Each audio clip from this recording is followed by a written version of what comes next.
Hey everybody, welcome back. Stephen here, Northwest Small Batch Brewing, and today is a brew talk. Got some of my most recent homebrew here. This is a what's supposed to be a peanut butter. Got peanut butter on my mind. It's supposed to be a marshmallow chocolate stout. Part 2. So go check that video out. I'll put a link to it somewhere that you can check out. So I want to talk about pure oxygen. I'm not going to go into like really deep dive on this, but I just want to give like sort of an overview on oxygenating your wort and using pure oxygen and that sort of thing. Because if you watch my videos, you know that I do not use pure oxygen. So here's my take on this. First of all, why would you even need it? Why do you even need oxygen, right? Well, oxygen, first of all, when you boil your wort, right? When you're making beer, you boil your wort.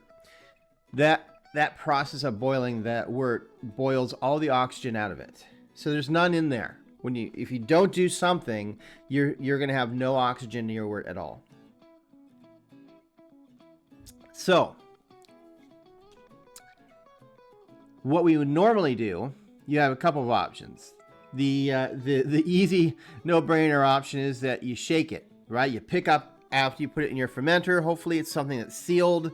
Back in the day, we used to use carboys that you could put a solid bung on or whatever and shake the crap out of it for like 3 minutes.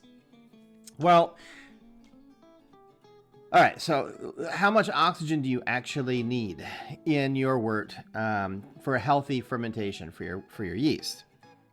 Well, the yeast companies and the labs tell us that you need between 8 and 12 parts per million.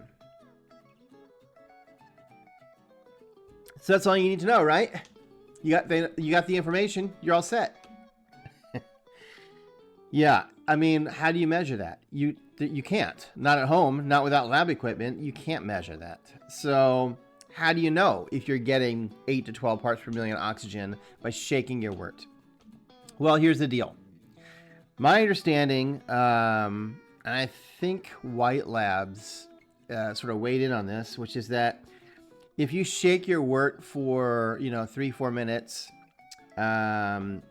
you're going to get it to somewhere around 8 parts per million. That's the max.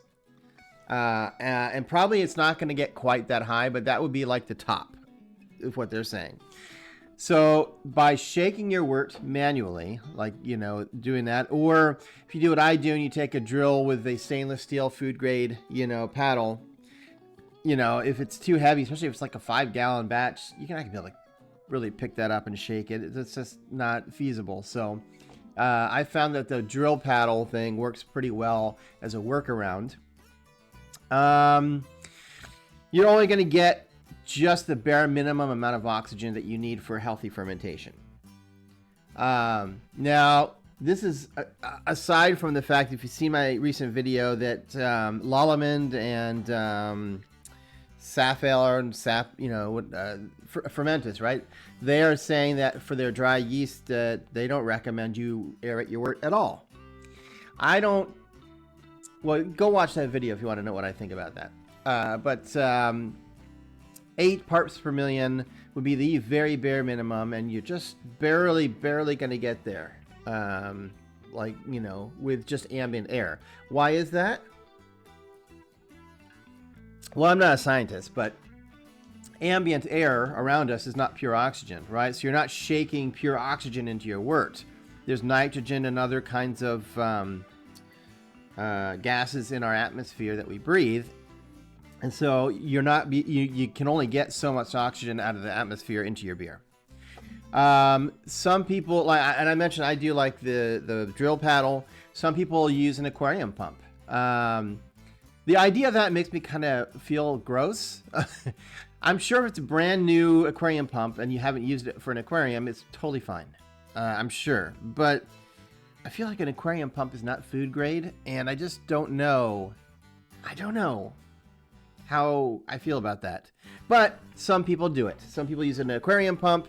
The problem is an aquarium pump is pulling air from the atmosphere, which means, again, you're just getting the bare minimum. You're still only getting like 8 parts per million oxygen, which is just the bare minimum that you need.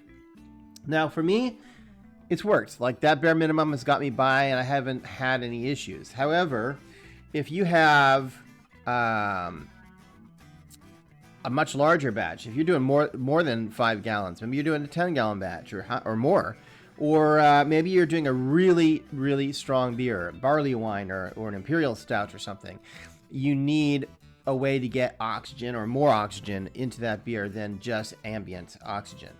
So you can buy an O2 kit, right? You can buy, and one of the downsides to it is, of course, the cost, right? You have to have the oxygen tank. They're smaller, I think. I don't own one, but I think they're smaller generally than like a CO2 tank. I think you can get them in, well, I'm sure you can probably get them in 5-pounders, but probably people would buy them smaller than that because I don't think it uses that much. You need the regulator, and you need, well, I call it an oxygen stone. It's not really a stone. It's just a very fine micron filter, basically, that forces the oxygen through this really fine filter that pushes more of the oxygen into the beer. So, you have the cost of that. You have to maintain that stone, if you want to call it a stone. It's got to be clean. I think some people just put it in Star San, to clean it or whatever, and that's fine. I'm just saying, though, you have to maintain it. If it gets gunked up, those little micron holes will not be able to push the oxygen through, and you'll just have to buy a new one. You have to get the oxygen filled, or you buy tanks you swap out or something. Here is something interesting I found out. You need to use food-grade oxygen. So don't buy your oxygen that you're going to use for your beer from like Home Depot or a box store like that, because the oxygen that they use is not pure oxygen. That's for welding and things like that, and it has other kinds of gases and things in it that you don't want in your beer. Will it make you sick? Can it give you problems? I don't know. I just don't know enough about that. But I've always advocated that everything you do with home brewing should be food grade. If you're dealing with food, something you're consuming, why would you go stick, something made for a lawnmower, into your beer? Whatever. I'm just saying, stick to stuff that's made for food, so that nobody's getting sick, and we're using, good quality ingredients all around. So if you use a pure oxygen, tank to aerate your wort, they say 60 to 90 seconds is enough time to aerate your wort, and you'll get somewhere between, I think 9 and 12 parts per million, which is, like I said, 8, just at the bare minimum at 8 is ambient, so you're going to get 9 to 12 with the pure oxygen, just a little bit more, which is plenty. That's plenty. Now, if you have a higher gravity beer, you may need to go like a minute and a half or whatever, the longer range of that oxygen, that time. The only thing I would say about all this before I head out is that you can over-oxygenate your wort, and you're going to have bad problems if you do. So you really have to use a timer, stopwatch when you're doing it, and don't overdo it. All right? You can definitely over-oxygenate your wort.